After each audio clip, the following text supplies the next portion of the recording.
bloco da aula de quarta-feira, quarta GSO. Como mencionei com vocês, estamos começando aqui uma sequência de aulas para falarmos sobre configurações do Windows e por termos uma continuidade, né, vou rotular como série configurações e vamos para o episódio 1, parte 2, né? Então, vamos lá, compartilhando minha tela novamente com vocês. E vamos para as configurações do Windows.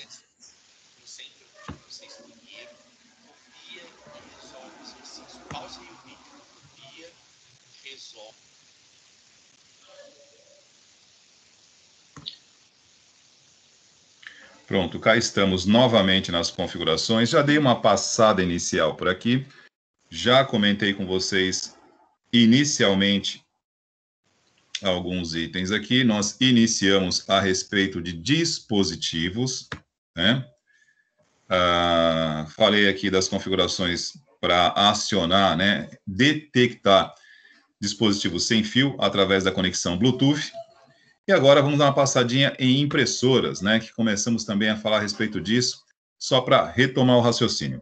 Como eu disse, né? Para relembrar aqui, quando instalamos o Windows em um computador, ele automaticamente ele já traz consigo, né, no seu conjunto de programas e funcionalidades, ele já traz alguns drivers padrões, né?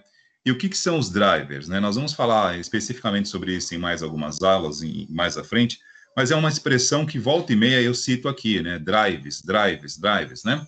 Então, os drivers, pessoal, são programas fornecidos pelos fabricantes de dispositivos que permitem que um sistema operacional reconheça esse dispositivo, né, identifique-o, consiga se conectar a ele e permitir o seu funcionamento. Então, o driver com R no final, driver, né, porque nós temos drive sem o R, que é uma outra questão dentro de informática, aqui de tecnologia. Drive sem R é um dispositivo de entrada e saída, por exemplo, um drive de CD, drive de DVD, um drive USB, né? Agora, driver com R no final, estou reforçando o R aqui, tá? Não é frescura, driver.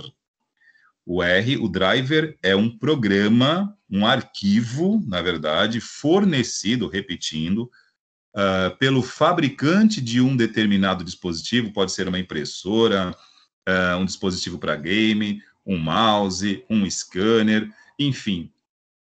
E qualquer dispositivo, tá? O fabricante disponibiliza este arquivo chamado driver, que contém o quê? Informações sobre o funcionamento dele, para que o sistema operacional possa, através desse arquivo chamado driver, primeiramente, identificar o dispositivo, reconhecer o que ele é, porque eu posso identificar um dispositivo como sistema operacional e não conseguir identificá-lo. E aí eu reconheço, mas não funciona, como eu, no caso, sistema operacional. E o driver, quando está instalado corretamente e funcionando bem, ele permite que o sistema operacional reconheça um dispositivo, né, que esteja instalado, identifique, ele detecte um dispositivo e reconheça qual é esse dispositivo. E aí, através disso, ele permite que você possa utilizar. Por padrão, já há muito tempo, a Microsoft inclui dentro do sistema operacional Windows uma série de drivers principais de vários dispositivos, para que quando você ligue, ele reconheça automaticamente. E aí se inclui impressoras e outros dispositivos. Disse isso antes do intervalo. Quando o Windows faz o reconhecimento automático de um dispositivo através dos seus drivers, dos seus arquivos de drivers interno, muitas vezes ele reconhece, identifica, permite o funcionamento de forma básica. Caso você precise de funções mais avançadas deste dispositivo, você precisa instalar o driver diretamente do fabricante. E aí nós localizamos isso via internet, fazemos o download e instalamos o driver, sem problema, não tem complicação alguma. Impressoras, por exemplo, estou citando esse caso de uso aqui porque é muito comum, tá? Geralmente, impressoras de uso doméstico, residencial, elas têm uso básico também, né? Padrão. Mas, por acaso, né, se porventura vocês forem trabalhar, por exemplo, com impressoras de grande formato, que são usadas por escritórios de arquitetura, de engenharia, para impressão de projetos de construção civil, né, projetos de arquitetura, de engenharia, a parte de instalações elétricas, hidráulicas, onde você faz uma impressão que geralmente a folha pode passar, às vezes, de 2 metros de comprimento. Esse tipo de impressora não se chama impressora, né? Elas são categorizadas como impressoras de grande formato e o nome que se dá a elas é plotter, né? E eu já trabalhei um tempo com isso. Eu tinha 2 plotters na minha casa. Durante um tempo aí eu prestava serviço, né, em escritórios a construtoras e fazia essa parte de impressão de documentos, né? E, por exemplo, uma impressora de grande formato, uma plotter, o Windows também reconhece, tá? Porém, para que eu possa imprimir, né, com o recurso total das plotters, né, de grandes formatos, né, eu preciso entrar em contato com o site do fabricante, baixar e instalar pessoalmente o driver da impressora, da plotter. Existem vários fabricantes, a HP é o mais tradicional, tem a Xerox, tem a Canon, né? São dispositivos bem complicados em termos de manutenção, né? Porque são extremamente caros, né? E a maioria deles, praticamente 100%, são importados. Muitas vezes, quando para e você não tem peça de reposição no momento, você fica aguardando o importador trazer. Tive digamos assim, esse desafio profissionalmente aí prestando serviço para a construtora por quase 4 anos, que foi um projeto paralelo entre eu e meu irmão, que atuou por um tempo na construção civil e me convidou a prestar alguns serviços dentro desta área. Foi muito interessante, aprendi muita coisa, né? E estou aqui compartilhando com vocês uma necessidade, por exemplo, de implementar drivers de impressora. Nesse caso aqui, quando você precisa de um recurso a mais, você precisa instalar diretamente o driver do fabricante. Um outro caso necessário para você recorrer ao driver e não apenas ao reconhecimento automático do Windows, é no caso dos aficionados por games, né? Por exemplo, você adquire aí uma placa de vídeo, né, uma GPU de alta performance, né? São as placas de vídeo atuais, né, que vem com GPU, processamento gráfico dedicado.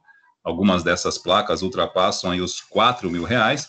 E se você instala isso em um computador e não instala o driver, né, deixa o Windows reconhecer automaticamente, ele o fará.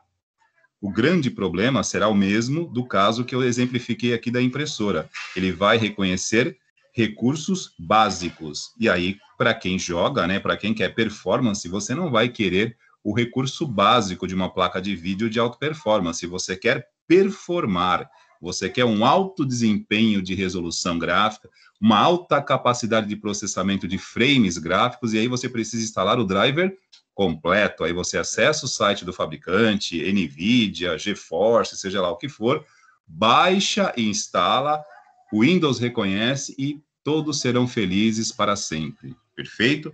Fora isso, a instalação de impressoras, scanners e outros dispositivos, geralmente, por via de regra, o sistema operacional, no caso aqui, o Windows, vai reconhecer o funcionamento básico da maioria deles, salvo raras exceções. Professor, e no caso do Linux, né? Porque eu estou citando aqui as configurações do Windows, né? E aí cabe, nós vamos aqui falar do Linux no segundo semestre, abordaremos o Linux também, que é um outro sistema operacional, numa outra categoria de software, né? Hoje, atualmente, o Linux, como sistema operacional, também já tem alguns recursos de drivers embutido, tá? Mas não é, assim, tão direto quanto o Windows, né? Isso, e repito, eu não estou dizendo isso em termos de qualificar o Linux como bom ou como ruim, não se trata disso, né? Como, por popularidade, por adesão de mercado, o Windows ele tem aí praticamente hegemonia de mercado, 90% dos computadores utilizam Windows, tá? E repito, eu não estou usando esta fala aqui para depreciar o Linux, que pelo contrário, é um sistema operacional muito, mas muito bom. E o problema é que usuários Linux geralmente também precisam, não é que precisam, né? No começo dessa história aqui, o Linux ele acabava exigindo um pouquinho mais de conhecimento por parte dos usuários, né? porque não é um software desenvolvido, não é um sistema operacional desenvolvido por uma empresa comercialmente que vende isso, né? O Linux, ele foi criado como uma iniciativa por um grupo, né? Inicialmente por Linus Torvalds, né? Um cientista da computação finlandês, que queria criar uma alternativa de sistema operacional para, não digo diretamente competir com o Windows, né, mas para que você possa ter escolhas, né, porque toda vez que você tem o direito de escolha, eu acho que o universo se torna um pouquinho mais amplo, né, a gente passa a ter o direito de fazer algo diferente e sair do trivial. Então, a proposta do finlandês Linus Torvalds, quando desenvolveu o projeto do Linux, foi criar alternativas, né? Tanto é que ele não vendeu, ele simplesmente criou o código do Linux e deixou aberto para que todos pudessem acessar, contribuir com alterações e, através dessas colaborações, o próprio sistema fosse se aperfeiçoando. E assim ocorreu, né? Ao longo aí de algumas décadas, o Linux hoje está, digamos assim, consolidado como uma grande alternativa de sistemas operacionais dentro da qualificação de software livre. Software livre são softwares, programas que permitem acesso ao seu código-fonte. Código-fonte é aquele que nós mencionamos aqui no início das nossas aulas, o núcleo do sistema operacional. Acessando o núcleo do sistema operacional, conseguindo acessar o código dele, né, você pode modificá-lo, você pode implementá-lo, fazer modificações e criar alternativas de funcionamento dentro desse sistema. Isso configura a modalidade de software livre.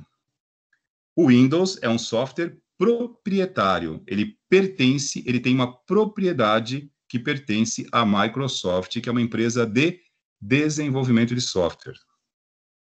E não possui essa liberdade de você acessar o código-fonte. Porém, por ele ter aí, né, mais tempo de mercado, né, o Windows está aí desde a finalzinho da década de 80, né, nós já vimos aí alguns comentários a respeito do filme Piratas do Vale do Silício, e nesse período, pela sua facilidade de utilização, pela sua versatilidade, realmente ganhou, mesmo não sendo gratuito, mesmo sendo pago, ganhou sim uma aderência muito grande de mercado, e hoje 90% do mercado de desktops usa o Windows, né? E às vezes, quando nós trazemos isso aqui em aula, os entusiastas do Linux, muitas vezes, né, ficam meio, não digo irritados, né, mas um pouco incomodados, como se isso fosse um problema. Não, não é, gente. Existem algumas linhas de raciocínio que colocam que a maioria nem sempre está certa, né? Geralmente, a unanimidade não costuma ser muito inteligente, mas no caso aqui, a gente não está lidando com teorias nem com ideologias, não estamos discutindo uma alternativa política ou ideológica, é técnica, é tecnológica. O Windows ele é popular porque ele é fácil de usar, não é porque ele é mais bonito, porque ele é mais barato, não tem nada a ver com preço, não tem nada a ver com estética, tem a ver com funcionalidade. Se você apresentar um computador com Linux para uma criança de 2, 3 anos, que tem um mínimo de coordenação motora, ele se vira. Da mesma forma que o Android. Vai tocando aqui, tocando ali, e você consegue se virar, entre aspas, né? Essa é a grande vertente do sistema operacional Windows. Ele ganha pela facilidade. Pode ser falho, às vezes, pode não ser tão completo, pode ter algumas instabilidades, mas ele ganha mercado, ganhou o mercado, não é que ganhou esta hegemonia de mercado pela sua facilidade de compreensão. Ponto. Quem precisa saber mais? Quem trabalha com tecnologia, quem estuda tecnologia, profissionais da tecnologia. E a gente divide. Profissionais desenvolvem, usuários utilizam. Então, para o usuário final, por exemplo, né, os funcionários de um escritório de contabilidade, tanto faz se o código-fonte é aberto ou fechado, tanto faz se tem driver ou se não tem, ele quer saber se tem funcionalidade, se é fácil e ele consegue usar com praticidade. É isso que a tecnologia tem que ser. Útil, simples e objetiva. E não se discute mais nada a respeito disso. Resolveu o problema? Basta. Ponto final. Então, voltando ao ponto de partida aqui, eu só citei o Linux como paralelo, né? Que é um bom sistema operacional um sistema operacional com várias qualidades, que nós vamos abordar no segundo semestre, e voltamos aqui para a parte de impressoras. Como eu mencionei, basicamente, o sistema operacional Windows reconhece a maioria das impressoras diretamente, tudo bem? Impressoras e outros dispositivos. Mouse. Aqui no mouse, pessoal, só vou dar uma passada, não vou ficar parado para falar sobre mouse, né? Eu acho que, enfim, todo mundo sabe a função do mouse. Aqui você configura os botões, velocidade do cursor, né, que é a setinha que está aqui, né? Você pode deixar ela mais lenta ou um pouquinho mais rápida. Aqui é a função para você ajustar, configurar aquela rodinha do mouse, né? O scroll para rolagem de tela. Você configura quantas linhas você pretende rolar. Inclusive, da mesma maneira que eu sugeri aqui, aliás, sugeri não, né? Fiz a propaganda, o marketing do meu fone de ouvido QCY. Quem conheça, né, algum mouse de qualidade sem fio, aliás, não precisa nem ser sem fio, qualquer mouse que dure a rodinha do scroll. Todos os mouse que eu tive, dos mais sofisticados, mais caros até os mais baratos, no máximo em um ano, o scroll, né, a rodinha do mouse quebra e para de funcionar direito. E aí parece que ele está com mal de Parkinson, ele fica tremendo. Ele não gira corretamente, você não consegue mais ter precisão. Para o meu uso, aquilo ali é extremamente útil. Em aulas de design, aquilo me ajuda. Aqui na escola, para passar notas, por exemplo, a semana passada foi infernal, né, antes do conselho. Aliás, o conselho foi ontem, mas na semana passada nós tivemos ali na sexta retrasada o último dia para passagem de notas. Então, você ter o recurso do scroll do mouse, a rodinha para subir e descer, e cadastrando as notas, aquilo ajuda muito. Então, o meu está quebrado pela enésima vez, eu já tive vários mouses. Se alguém conhecer, tiver alguma sugestão de mouse que funcione e continue funcionando depois de um ano e meio, aceito sugestões. Professor, Tiagão tá falando da Logitech. Logitech? Vou seguir para a Logitech. Olha, foi o único que eu não comprei. Ó. Eu já tive Dell, tive 2 da Dell, os 2 quebraram. Pois não, diga. Professor, JBL também. Vou até voltar aqui, deixa eu voltar para a sala aqui para a gente poder retomar esse assunto aqui. Peraí. JBL também é bom? Isso, mouse... meu pai tem da JBL, ele é bom. Então, mas mouse você está falando ou fone? Mouse. Olha, eu desconheço o mouse da JBL. Eu nunca... Oi? Eu também nunca tinha visto o mouse da JBL. Vou procurar, porque a JBL, em dispositivos de áudio, dispensa a minha mãe fala que é da Dell, eu jurava que era da JBL.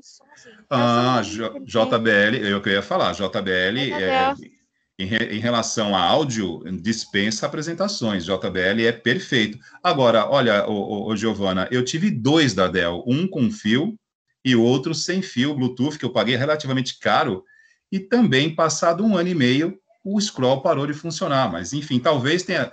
Ou, como diz minha esposa, talvez esteja faltando um pouquinho mais de delicadeza da minha parte, porque eu sou um destruidor de mouse. Só pode ser isso. Mas da Logitech eu ainda não provei.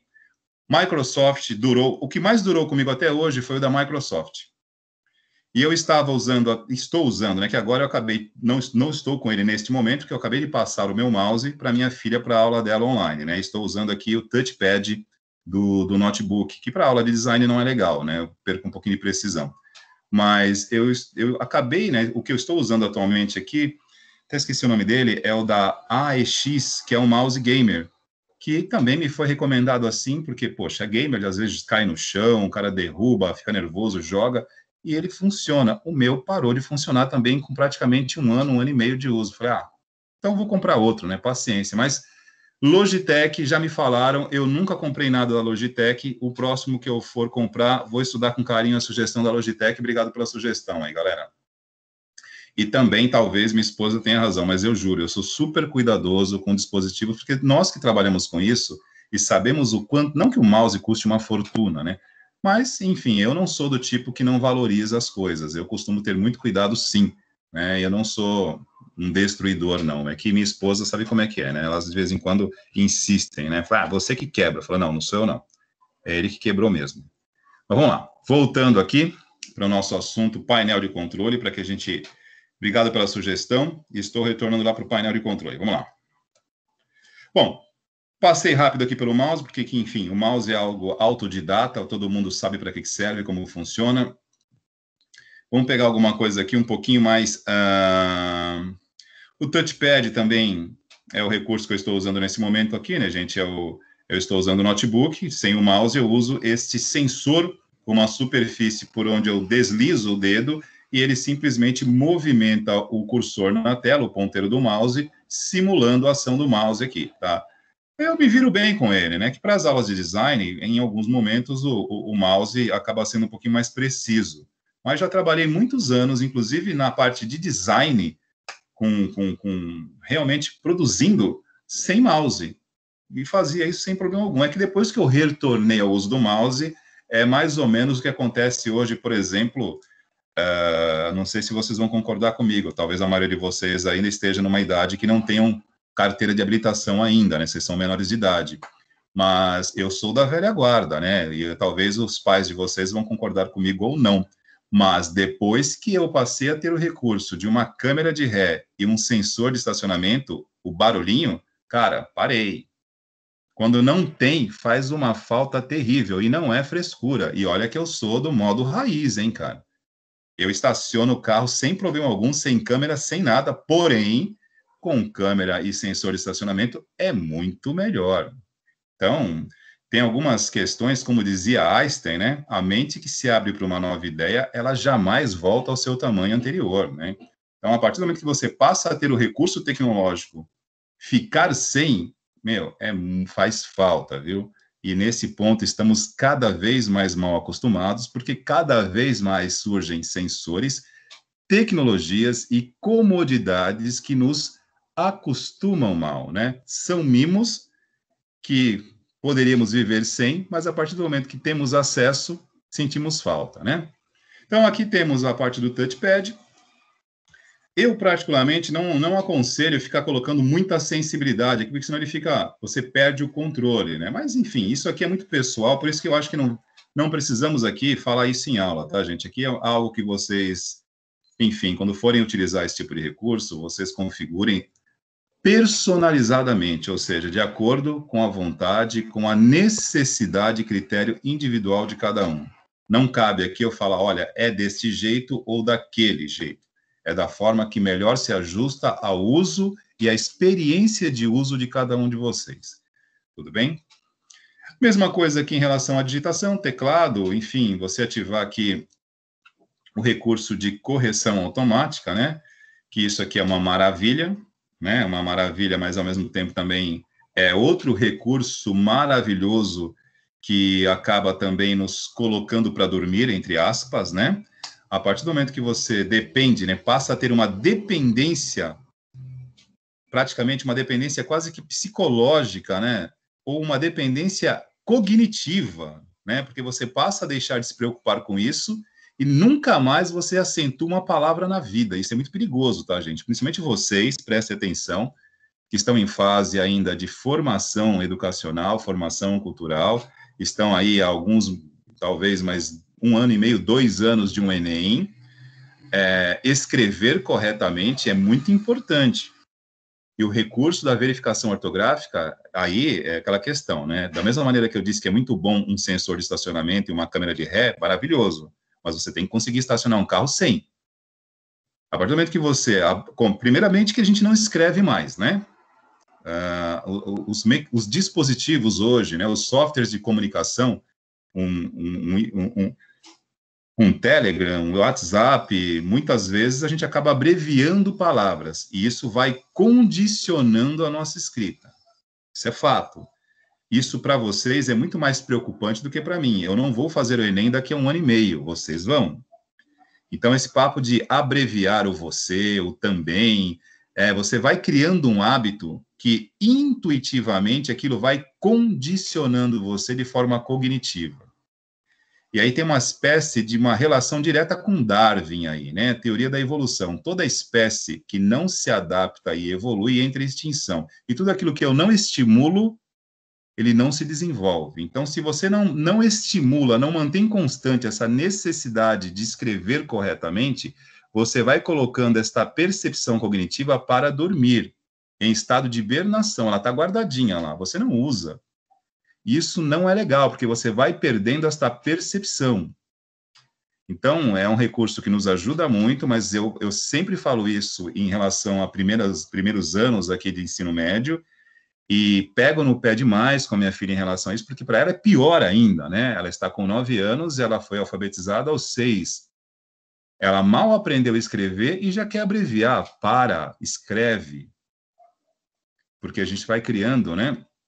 Como dizia Graciliano Ramos, né? Se a nossa ortografia continuar evoluindo da forma que está, ou melhor, involuindo, logo, logo estaremos nos comunicando através de grunhidos, como se fosse homens das cavernas. Que nós vamos encurtando palavras, vai chegar o momento que um olha para o outro e fala, Rrr! Voltamos para as cavernas. Então, tomem muito cuidado com isso, tudo bem? É um recurso tecnológico, nos ajuda muito, mas vocês precisam manter o hábito de escrever. E o hábito de escrever está também diretamente ligado ao hábito da leitura. E aí nós temos o caos tecnológico, né?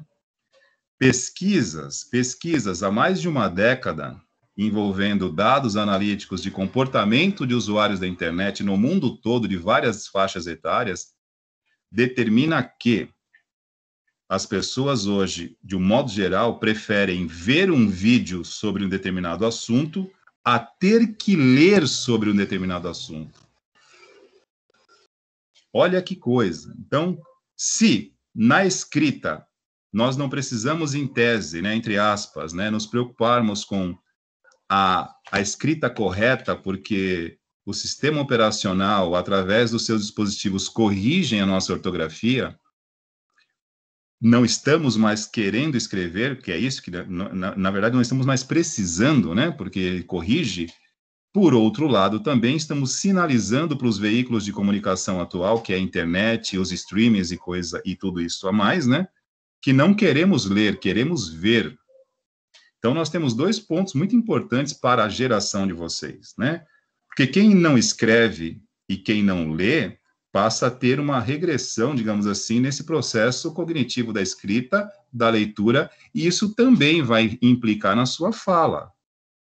Então, estamos diante de um dilema através de tudo isso aqui, que depõe contra a sua capacidade de se comunicar. Tomem cuidado com isso.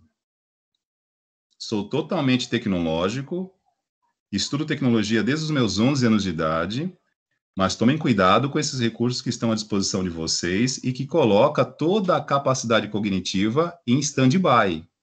Eu não preciso fazer, eu não preciso pensar, eu não preciso estimular a minha rede neural, porque o sistema operacional, o Word, o Office, fará. E eu não preciso ler, eu assisto um vídeo e, pasmem, né? Também por pesquisas, o vídeo não pode ultrapassar as 5 minutos. 5 minutos de conteúdo significa conteúdo da superfície, não aprofunda. Olha que perigo. Então, eu estou apenas colocando essas informações para vocês, né? São recursos que estão aqui, ó, à nossa disposição, mas saibam usá-los a favor de vocês e não contra. Estamos em uma faixa etárias diferentes, estamos vivendo momentos diferentes, mas estamos num único objetivo aqui, formação, né? Eu falo para vocês, tá? Eu não vou fazer o Enem daqui a um ano, já falei. Mas eu não abrevio. Ah, professor, isso é coisa de velho. Desculpem, pode até ser, mas eu prefiro não abreviar, porque se eu começar a escrever no WhatsApp, em e-mails ou qualquer outro comunicador instantâneo abreviadamente, vou criar o hábito e vou perder a habilidade de escrita. E eu preciso disso para o meu trabalho, eu preciso saber escrever. E mesmo com esta preocupação, de vez em quando, coisas básicas, a acentuação básica me foge um pouquinho, porque já estou acostumado a correção ortográfica corrigir para mim. Então, se para mim já faz falta, imagina para vocês, tomem cuidado. Bom, sugestões, porque são apenas sugestões, eu sempre digo que não tenho a pretensão de dar conselhos a ninguém, são apenas sugestões, simples sugestões, apenas isso. Então, isso aqui são os recursos que nós temos para digitação, né, para corrigir, verificação ortográfica, que torna o mundo, digamos assim, mais cômodo, né? Não sei se melhor, mas mais cômodo, né? E, ó, descendo um pouquinho,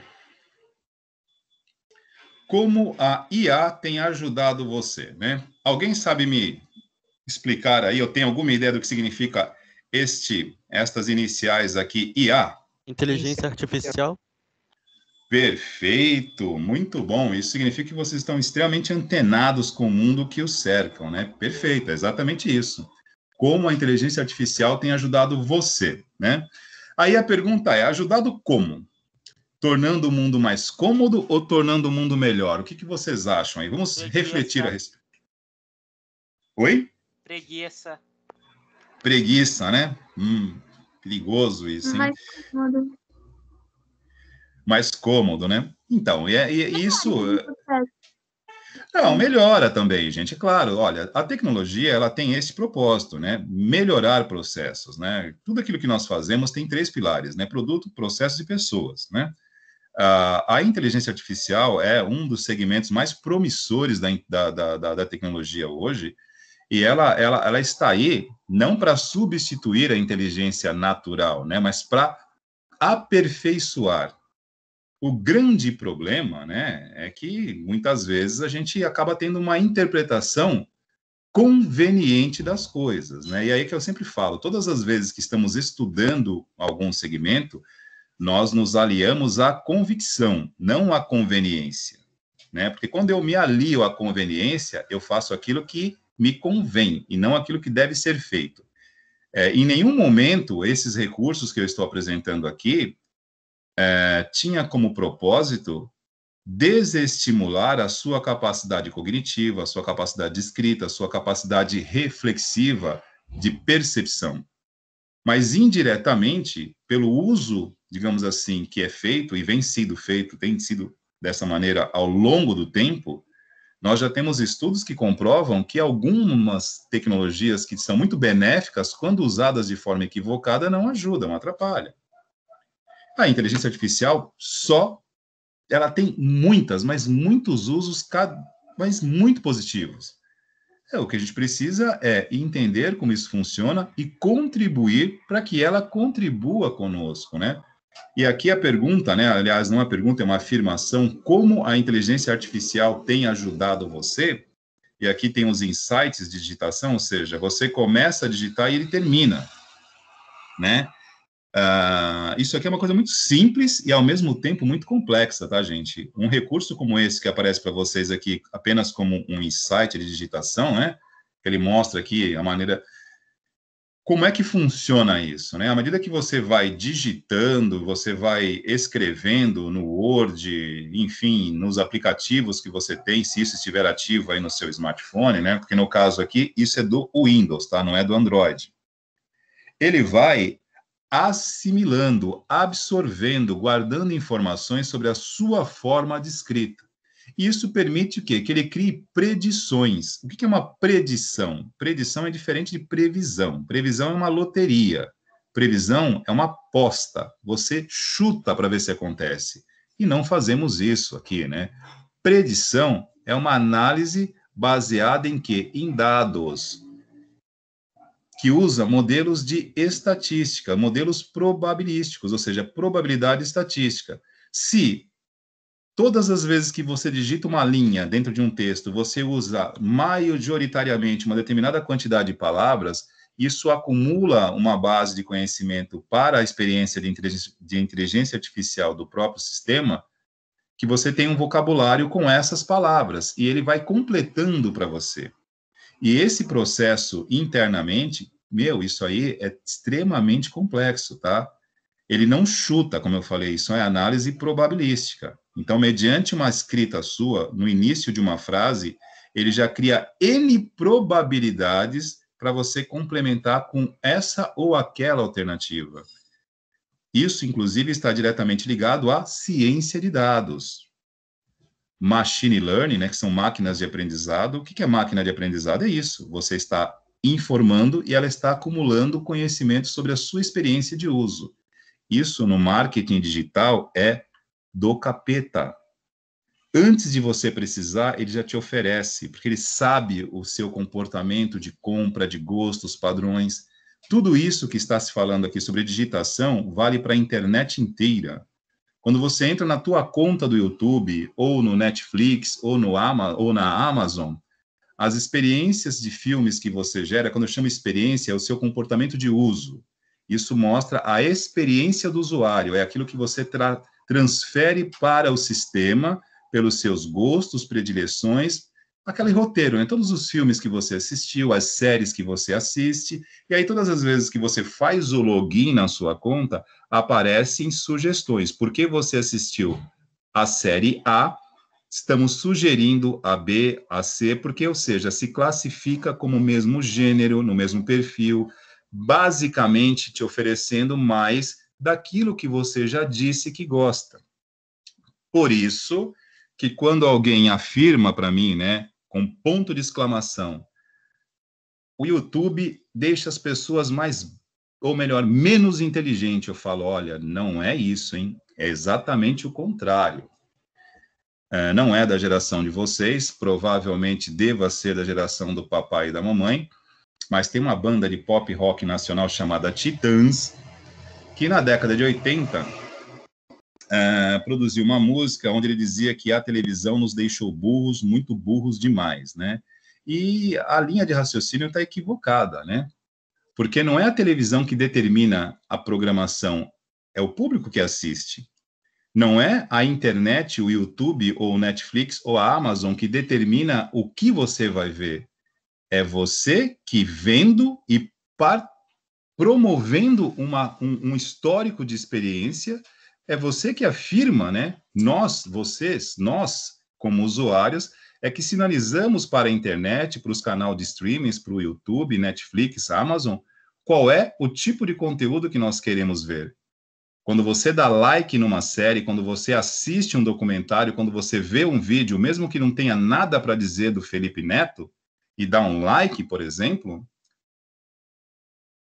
aquilo gera o quê? Uma informação para a base, para o streaming, que aquele vídeo foi muito bem avaliado, consumido, e é este conteúdo que precisa ser valorizado ali para que tenha a aceitação pública. Então, não é a internet ou o YouTube que simplesmente dita o ritmo para a população. É o contrário. Somos nós que sinalizamos o tipo de conteúdo que eles têm que apresentar para nós. E, como já disse, né? Estou só citando como exemplo Felipe Neto, nada contra e muito menos a favor também, mas, como já falei aqui, em 2020, ele fechou na Forbes como, né, entre as 100 pessoas mais influentes do planeta Terra, pasmem. Mas vamos lá. E isso a inteligência artificial não está fazendo por nós, e somos nós mesmos que estamos fazendo, tá? Não é a Forbes, nem o YouTube, nem o Felipe Neto, somos nós. Bom, voltando lá para o painel de controle. Bom, como a nossa aula termina às 2h20, nós temos aqui mais 7 minutinhos.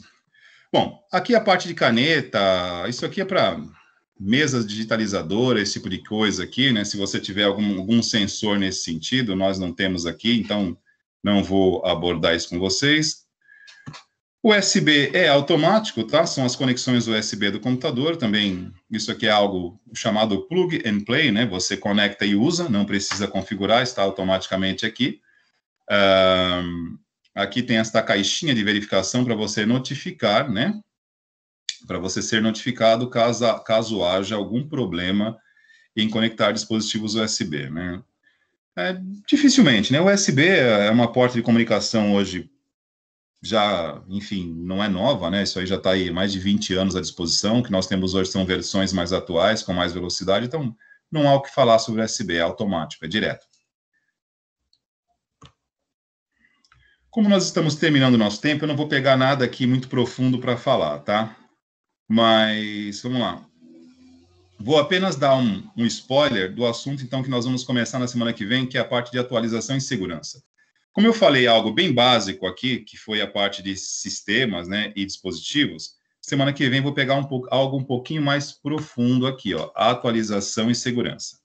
eu vou fazer o seguinte, eu vou alternar, né? Tem semanas que eu vou vir com conteúdo bem leve, fácil, bem simples, e na outra a gente pode alternar para alguma coisa um pouquinho mais profunda, com um pouquinho mais de complexidade. A parte de atualização e segurança, ela não é complexa, mas ela exige um entendimento de algo maior. Como nós já mencionamos aqui no início da aula, falar em segurança de informação para quem usa o computador em casa pode não parecer fazer sentido, mas quando você está conectando a internet e, como eu disse inicialmente, tem o hábito de fazer aí, né, acesso a bancos, pagamento de contas, compras, trafega por aí os dados dos seus cartões, acessa sua conta no PagSeguro, no Mercado Pago, olha, aí a coisa começa a mudar, né? Aí é importante, sim, você ter o mínimo, não vou dizer o máximo, mas o mínimo de segurança, né? Porque nós não somos empresários do mercado financeiro, né? Para que os nossos computadores sejam monitorados por atacantes querendo extrair informações privilegiadas do nosso sistema. Não é esse o caso. Mas, por exemplo, em particular, neste momento eu estou com o cartão de crédito suspenso. Há 2 semanas atrás, eu tive 3 passagens de 10 centavos no meu cartão de crédito. Eu não acompanho o extrato o tempo todo, né? E quando vocês forem casados, vocês vão entender, vão lembrar desta fala, né? Geralmente, quem toma conta da planilha de contas em casa, geralmente acaba sendo a esposa, pelo menos aqui porque ela é mais cuidadosa com a parte financeira, né? Eu já não sou tão detalhista. Então, acompanhando o extrato do cartão, ela viu que tinham várias tentativas de compras de 10 centavos, né? E algumas foram autorizadas. E aí ela comentou comigo, eu falei, não tem nada de 10 centavos que eu vá comprar, ninguém comprou isso, né? E todas em lojas de turismo, casa de câmbio, né? E aí entramos em contato com a operadora do cartão, Porto Seguro, e na hora, né, ela fez uma verificação, todos os locais por onde foi feita a autorização realmente coincidem com casas de câmbio, turismo, né? E, na verdade, essas passagens em cartão de crédito em valores bem pequenos, insignificantes, assim, de 10 centavos, é simplesmente uma tentativa. Passa uma, passa duas, na terceira joga um valor maior, tenta uma compra maior, e aí, mediante a isso, o meu cartão de crédito foi bloqueado e eu estou aguardando vir um novo. Isso já faz mais de 1 semana e eu estou praticamente há 7 dias sem poder usar o cartão de crédito. E, por consequência, a minha conta no Google está bloqueada também, porque o que acontece? Eu sou usuário do Google One. O Google One é um serviço pago que eu uso do Google, que me dá direito a 100 gigabytes na nuvem e recursos a mais do Google. Como eles não puderam creditar, né, ou melhor, debitar o pagamento este mês, porque o cartão está bloqueado, e não tive como colocar outra forma de pagamento, porque você não consegue falar com o Google. Todos os e-mails que você recebe está lá, não responda, isso é um e-mail automático. Então, estou aguardando vir outro cartão para poder pagar a minha conta de R$7 no Google para eles liberarem o meu Google One. Olha o transtorno. E tudo isso, mesmo assim, né? Eu uso no meu computador sistemas de segurança e tudo mais, mas não foi pelo computador. Não fiz nenhuma compra pelo computador. Só estou dizendo para vocês que esse tipo de fraude com cartões de crédito estão acontecendo a todo momento. E pode acontecer. Como nós temos o hábito de vez em quando de viajar, faz tempo que a gente não viaja, né, com pandemia e coisa e tal, não sei se em algum lugar que a gente passa o cartão, não sei. Hoje você tem, assim, hipoteticamente, né, um número muito grande de possibilidades para fraudes. Para quem assistiu a palestra sobre segurança da informação há 2 semanas atrás, no sábado, o chamado insider, né? O que é o insider? O insider é a ameaça, a vulnerabilidade gerada por alguém que atua dentro de um dispositivo, dentro de um sistema. É o chamado agente duplo, digamos assim, né? Você atua dentro de uma operadora de cartão de crédito, dentro de uma empresa financeira, e não é que você, né, seja diretamente um cúmplice, mas você facilita. Deixa uma portinha de comunicação aberta, deixa uma vulnerabilidadezinha, e aí, de repente, né, um dado vazado e acontece esse tipo de coisa. As pessoas perdem, têm prejuízo. Para quem acompanha faturas, né, você consegue evitar um mal maior, né? Você entra em contato e fala, olha, tem um débito, um crédito aí de 100, um débito de 100 reais, 10 centavos que eu estou achando estranho, verifica para mim. Na hora já bloqueou, falou, ó, tentativa de fraude, bloqueia, e a gente está aguardando. Então, no mundo de hoje, né, com internet, a chamada convergência, dispositivos conectados o tempo todo, segurança não é metáfora, pessoal. Segurança é para ser levado a sério, tudo bem? Mas, como o nosso tempo está se esvaindo, são 2h20, na semana que vem, venham preparados, porque nós vamos dar fazer uma imersão nessa questão da segurança aqui, e vamos falar até um pouco mais, tá? Aí a gente vai pegar alguns conceitinhos aqui, que depois a gente retoma no segundo módulo, com segurança de informação a fundo, mas tudo aquilo que eu não sei e passo a saber, o conhecimento deve modelar o comportamento. Então, eu faço questão de, na semana que vem, falar com profundidade sobre segurança para que vocês reflitam a respeito e perceberem se vale ou não a pena mudar o comportamento em relação ao uso da tecnologia, em relação à segurança. Se vale a pena ou não tomar hábitos mais seguros, tudo bem? Deixa eu voltar aí para vocês.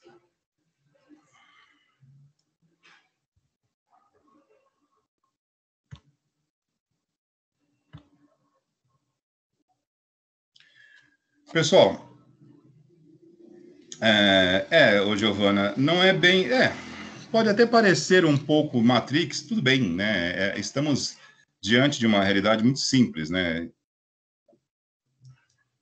Todo recurso, né, que você tem, que te traz aí algumas possibilidades, implica em algumas responsabilidades também, né?